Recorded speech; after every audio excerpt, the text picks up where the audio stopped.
नमस्कार दोस्तों।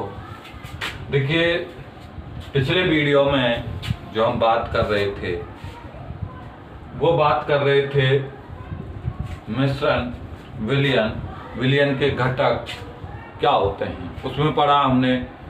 उसके बाद विलयन के प्रकारों में कुछ पढ़े, निलंबक विलयन, कोलाइड विलयन।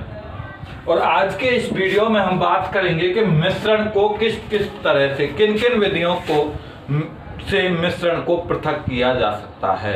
अर्थात आज के इस वीडियो में हम पढ़ेंगे मिश्रण के घटकों का पृथक्करण। जो मिश्रण बनाए जाते हैं उनको किस प्रकार पृथक किया जाता है, उसके जो अवयव होते हैं अवयवों को किस प्रकार पृथक किया जा सकता।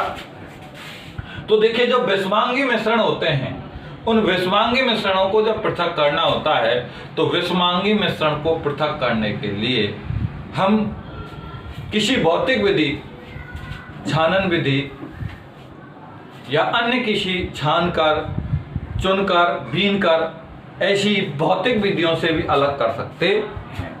ये विषमांगी मिश्रण को कर सकते हैं। लेकिन यदि मिश्रण समांगी हो तो समांगी मिश्रण को भौतिक विधियों द्वारा अलग नहीं किया जा सकता। मैं कुछ उदाहरणों से आपको स्पष्ट कर दूंगा और कुछ घटकों, कुछ मिश्रणों का हम पृथक्करण भी पढ़ेंगे। तो नंबर 1 है इसमें रंग वाले घटक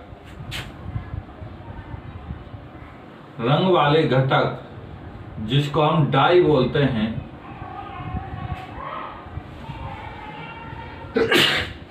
रंग वाले घटक डाई को नीले व काले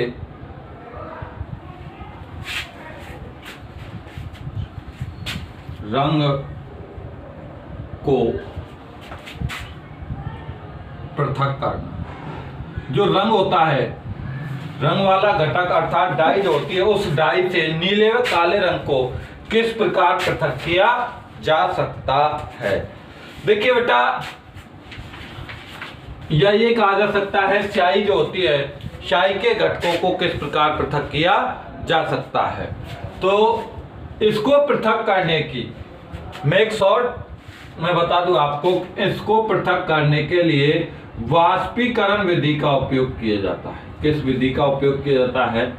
वाष्पीकरण विधि का उपयोग किया जाता है। आपको याद रखना है कि रंग वाले घटकों से रंग को अलग करने के लिए, जो रंगीन विलयन होते हैं, रंगीन विलयनों से रंग वाले घटक को पृथक करने के लिए जिस विधि का उपयोग किया जाता है वो कहलाती है बेटा वाष्पीकरण विधि। आपसे पूछा जा सकता है वाष्पीकरण विधि से किस प्रकार के विलयनों को, किस प्रकार के मिश्रणों को पृथक किया जाता है, वर्णन कीजिए। वाष्पीकरण विधि का वर्णन कीजिए। या आपसे ये भी पूछा जा सकता है रंग वाले घटक डाई से नीले या काले रंग का पृथक्करण किस प्रकार किया जा सकता है। तो इन सभी प्रश्नों का एक ही उत्तर होगा जिसमें आप वाष्पीकरण विधि को पढ़ोगे। क्या पढ़ोगे? वाष्पीकरण विधि पढ़ते हैं। देखिए, इस विधि में एक बीकर लेते हैं,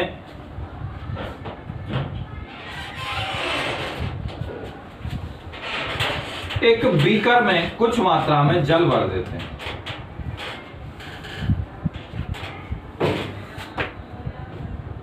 क्या भर देते हैं? जल भर देते हैं। इसके ऊपर एक वाच गिलास, बीकर के ऊपर एक वाच गिलास रख देते हैं और इस वाच गिलास में स्याही,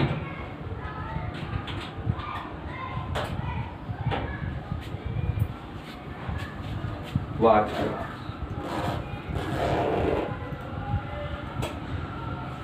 बीकर। अब इस बीकर को क्या करते हैं हम? इस बीकर को लैंप की सहायता से गरम करते हैं। क्या करते हैं? गरम करते हैं।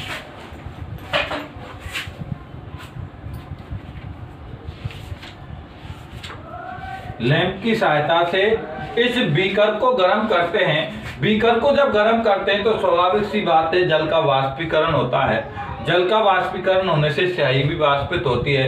यहाँ ऐसा क्यों किया गया है कि बीकर के ऊपर वाच गिलास को रखा गया है?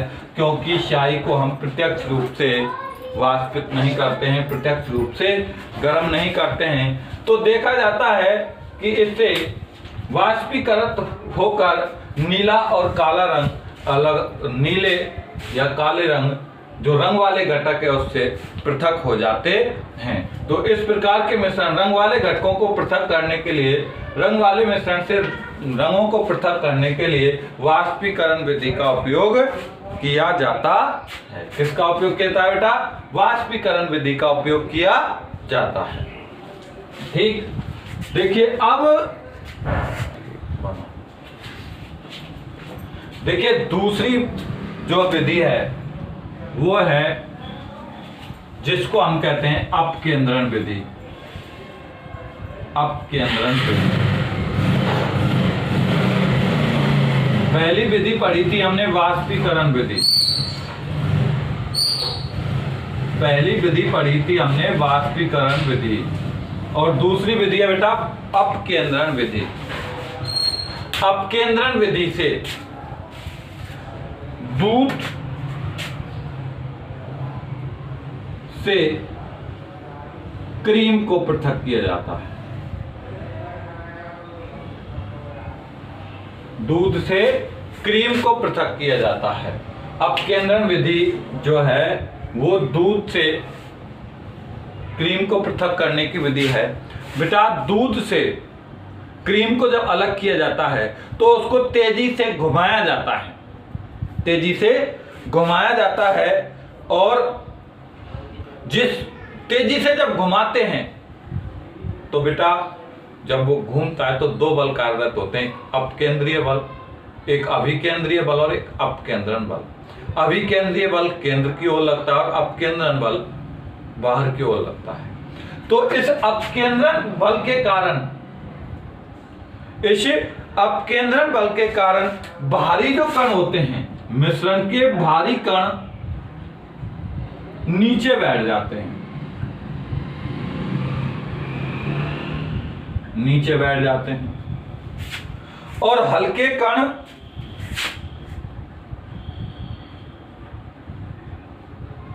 ऊपर आ जाते हैं। भारी कण नीचे बैठ जाते हैं, हल्के कण ऊपर आ जाते हैं। जब उसको घुमाया जाता है तेजी से तो जो हल्के कण होते हैं वो तो ऊपर तैरने लगते हैं और भारी कण नीचे बैठ जाते हैं। तो इस तरह से अपकेंद्रण विधि द्वारा दूध और क्रीम के मिश्रण का पृथक्करण किया जाता है, अर्थात दूध से क्रीम को अलग किया जाता है, जिसमें क्रीम के कण हल्के होने के कारण उसकी सतह पर, विलयन की सतह पर तैरने लगते हैं और उन्हें अलग कर लिया जाता है। तो इस तरह से अपकेंद्रण विधि द्वारा दूध से क्रीम को पृथक किया जाता है। अब इस विधि के कुछ उपयोग हैं कि इस विधि का कहां कहां उपयोग किया जाता है। तो इस अनुप्रयोग की बात करें कि इस विधि के अनुप्रयोग क्या हैं, क्या क्या उपयोग हैं इसके। तो जांच प्रयोगशाला में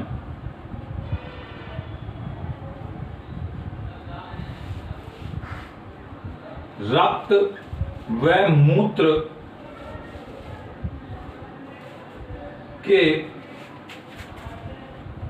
नमूनों की जांच करने, इस विधि का जो उपयोग किया जाता है वो किया जाता है जांच प्रयोगशाला में रक्त व मूत्र के नमूनों की जांच करने में, अर्थात रक्त व मूत्र के नमूनों में उपस्थित विभिन्न अवयवों और घटकों की जांच करने में इसका उपयोग किया जाता है। दूसरा, दूध से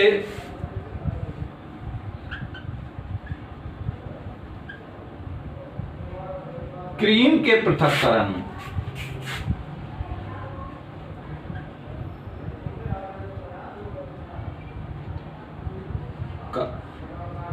दूध से क्रीम के पृथक्करण में, चाहे वो घर पे करें चाहे डेयरी में, सभी जगह दूध से क्रीम को पृथक करने के लिए इस अपकेंद्रण विधि का उपयोग किया जाता है। कपड़े धोने की मशीन में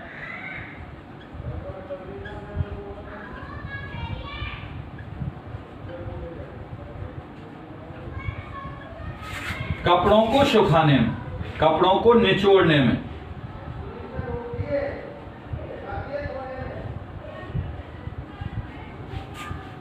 कपड़े धोने की मशीन में कपड़ों को निचोड़ने में भी इस विधि का उपयोग किया जाता है। तो इस तरह से इस अपकेंद्रण विधि द्वारा मिश्रण के घटकों का पृथक्करण किया जाता है।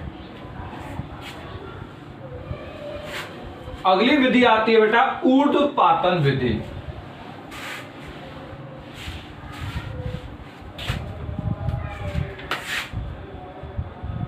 ऊर्ध्वपातन तीसरी विधि है ऊर्ध्वपातन विधि।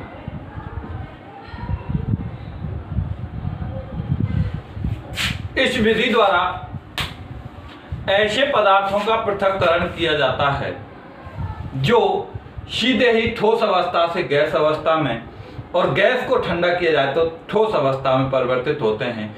इनके मध्य की द्रव अवस्था इनमें मध्य की द्रव अवस्था नहीं होती है और ऐसे पदार्थों के पृथक करने की इस विधि को ऊर्ध्वपातन विधि कहते हैं। ऐसे पदार्थ जिनमें जो सीधे ही ठोस से गैस में वाष्पित होते हैं और गैस को ठंडा करने पर सीधे ही ठोस में परिवर्तित होते हैं, क्या कहलाते हैं? ऊर्ध्वपातित पदार्थ कहलाते हैं। क्या कहलाते हैं? ऊर्ध्वपातित पदार्थ कहलाते हैं। और इस विधि को कहते हैं हम ऊर्ध्वपातन। इस विधि को क्या कहते हैं हम? ऊर्ध्वपातन कहते हैं। ऐसे पदार्थ जो सीधे ही ठोस से गैस में परिवर्तित होते हैं और गैस से ठोस में परिवर्तित होते हैं, ऊर्ध्वपातित पदार्थ कहलाते हैं। और ऐसे पदार्थों के पृथक्करण की इस विधि को ऊर्ध्वपातन विधि कहते हैं। बेटा इस विधि से नमक व कपूर के मिश्रण को पृथक किया जाता है।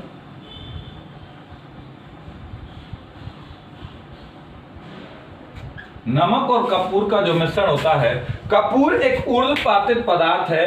कपूर को यदि गर्म किया जाए तो सीधे ही वाष्प में परिवर्तित हो जाता है और वाष्प यदि इसकी वाष्प को ठंडा किया जाए तो ये सीधे ही ठोस अवस्था में आता है। तो ऊर्ध्वपातन विधि द्वारा नमक व कपूर के मिश्रणों का पृथक्करण भी किया जाता है। इसके अलावा अमोनियम क्लोराइड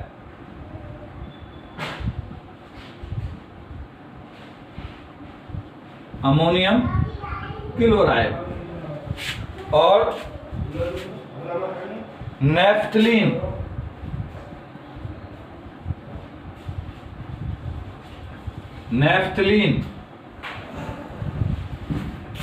व एंथ्रासिन आदि का पृथक्करण भी ऊर्ध्वपातन विधि द्वारा किया जाता है।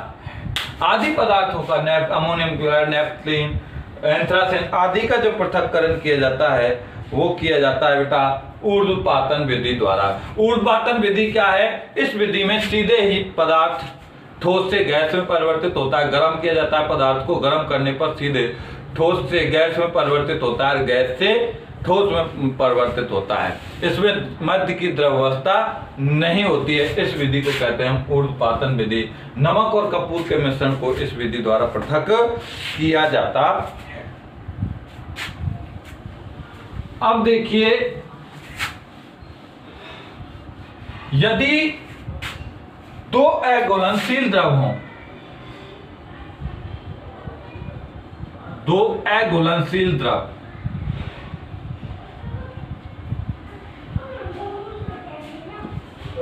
के मिश्रण से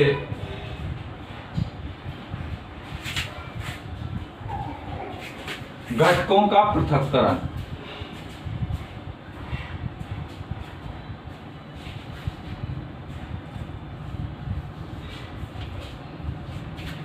दो अघुलनशील द्रव के मिश्रण से घटकों का पृथक्करण कैसे किया जाता है।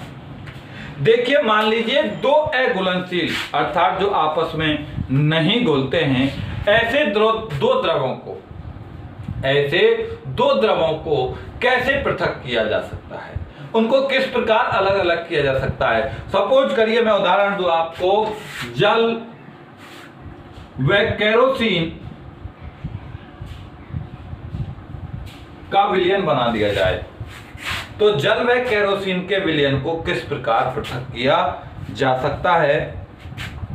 तो देखिए, इस प्रकार के विलयन को पृथक करने के लिए बेटा एक पृथक्करण कीप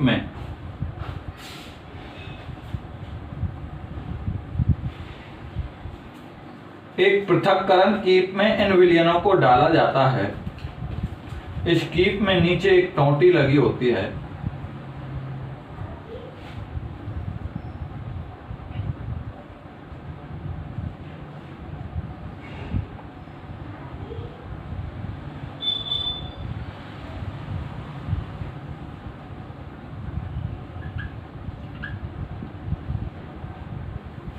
तो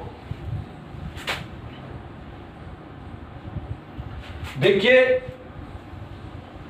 जिसको आप स्टॉप कार्क बोलते हैं, इसको जल और केरोसिन के विलयन को इस पृथककारी कीप में डाला जाता है। डालने पर जो हल्का होता है, हल्का विलयन हल्का जो पदार्थ होता है वो ऊपर आ जाता है और भारी जो होता है वो नीचे रह जाता है। तो इसमें जो केरोसिन होता है वो ऊपर और जल नीचे आ। इस पृथककारी कीप को स्टॉप कार्क को खोलकर इस जल के विलयन को नीचे निकाल लिया जाता है। जब जल पूर्णतया जल बाहर आ जाता है तो इस स्टॉप कार्क को बंद कर दिया जाता है और शेष इस बीकर में, इस पृथककारी कीप में केरोसिन रह जाता।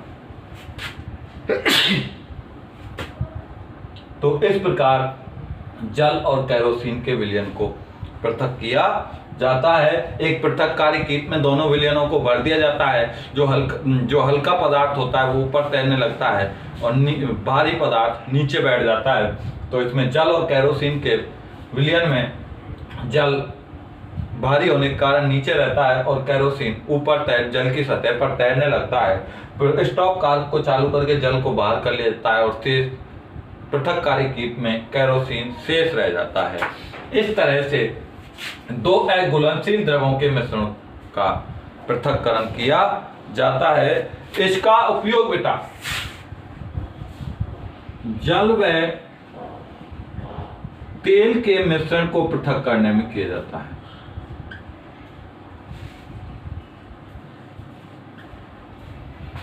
जल व तेल के मिश्रण को पृथक करने में किया जाता है।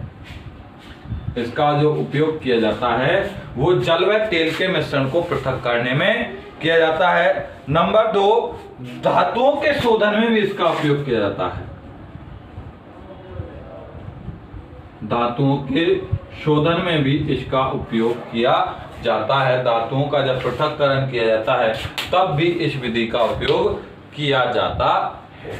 तो इस तरह से आज के इस वीडियो में हमने कुछ मिश्रणों के पृथक्करण की कुछ विधियां पढ़ी। धन्यवाद।